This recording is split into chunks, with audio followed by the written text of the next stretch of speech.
បាទសូមជម្រាបសួរពុកម៉ែបងប្អូនបាទថ្ងៃនេះមកបង្ហាញទីតាំងដីមួយកន្លែងបងប្អូនបាទសម្រាប់បងៗដែលតម្រូវការចង់មើលដីបាទសម្រាប់ធ្វើជាលំនៅឋានអគារជួលឬក៏សង់ជាឃ្លាំងអីហ្នឹងបាទយើងទីតាំងកន្លែងនេះល្អបងប្អូនបាទសម្រាប់ទីតាំងគឺនៅខាងក្រោយផ្សារសន្តិភាព2បាទនៅភូមិតាពាំងសាឡាបាទសង្កាត់ពងទឹកខណ្ឌដង្កោភ្នំពេញយើងទេបងប្អូនបាទនេះគឺផ្លូវរដ្ឋបងប្អូនណាដីនេះនៅទល់មុខបុរីបងប្អូនបាទនេះត្រង់នេះគឺបុរីដែលគេកំពុងចាក់ដីកន្លែងកញ្ចុះហ្នឹងគឺបុរី KS កំពុងតែរៀបចំចាក់ដីចាក់អីបាទហើយអាគារដែលឃើញនោះគឺអាគាររបស់រោងចក្របងប្អូនបាទ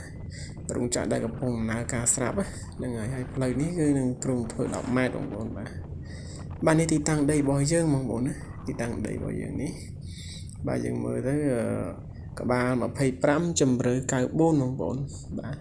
ទីតាំងល្អបងប្អូនណាទីតាំងស្អាតមែនទែនសម្រាប់ដីមួយកន្លែងនេះសម្រាប់បងដែលបងត្រូវការអាចជួយមើលបានបងប្អូនបាទនឹងក្រោយដីនោះគឺមានបរិយាបងប្អូននៅត្រង់នោះក៏ជាបរិយាដែរបាទបរិយាកំពុងសាងសង់រាប់រយលវែងបងប្អូនបាទចំពោះជាមួយឯកសារគឺប្លង់រឹងបាទតម្លៃគឺតែ100ជាងទេបងប្អូនបាទ145តហ្នឹងហើយបងប្អូនយើងមើលជុំវិញដីគឺមានទាំងអស់បងប្អូនណាមានទាំងបូរីនៅទល់មុខដីបាទមានទាំងរោងចក្របាទជាប់ផ្លូវរដ្ឋហ្នឹងហើយយើងអាចធ្វើអ្វីក៏បានអញ្ចឹងបងប្អូនសង់ជាឃ្លាំងឬក៏ផ្ទះគេជួលអីហ្នឹងងាយស្រួលក្នុងការចិញ្ចូលបាទបងប្អូនបាទតម្លៃល្អដែរបងប្អូនណាតម្លៃល្អហ្នឹងហើយមិនហើយសំខាន់ជាប់ផ្លូវរដ្ឋបងប្អូនទល់បូរីទល់អីគេពុកចាប់ផ្ដើមអភិវឌ្ឍហើយបាទដូចគេអញ្ចឹងគឺរោងចក្របងប្អូនណារោងចក្រមិនមានតែមួយនឹងទេបងប្អូនបាទរោងចក្រមាននៅខាងក្រោយនេះក៏មានរោងចក្រដែរបងប្អូនខាងក្រោយរោងចក្រហ្នឹងណាបាទរោងចក្រនៅនេះមាន2 3រោងចក្របាទនៅប្លុកនេះគឺរោងចក្រជាមួយនឹងបរិយាគឺសម្បូរបងប្អូនបាទអញ្ចឹងបងប្អូនអាចសង់ជាអគារជួលបានដីនេះធ្វើជាឃ្លាំងអីហ្នឹងបាទអែមណាបងប្អូនបាទបានក្បាល25បងប្អូនក្បាល25ជម្រៅ94ម៉ែត្របងប្អូនដីយើងនេះ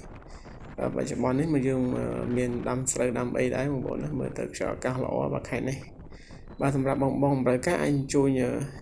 មកឆែកបានបងប្អូនណាមកឆែកបាននឹងអាចតាក់ទងតម្លាក់លេខនៅក្នុង comment បាទបងប្អូនអាចដាក់លេខ comment ឬក៏ចូលទៅក្នុង channel របស់ខ្ញុំដើម្បីចុចចូលទៅក្នុង page ក៏បានបាទឬក៏ទេ channel Telegram ក៏បានដែរបងប្អូនបាទអញ្ចឹងវីដេអូនេះដល់បន្ទាប់បញ្ចប់បាទអរគុណច្រើនបងប្អូនបាទសូមជម្រាបលាបាទ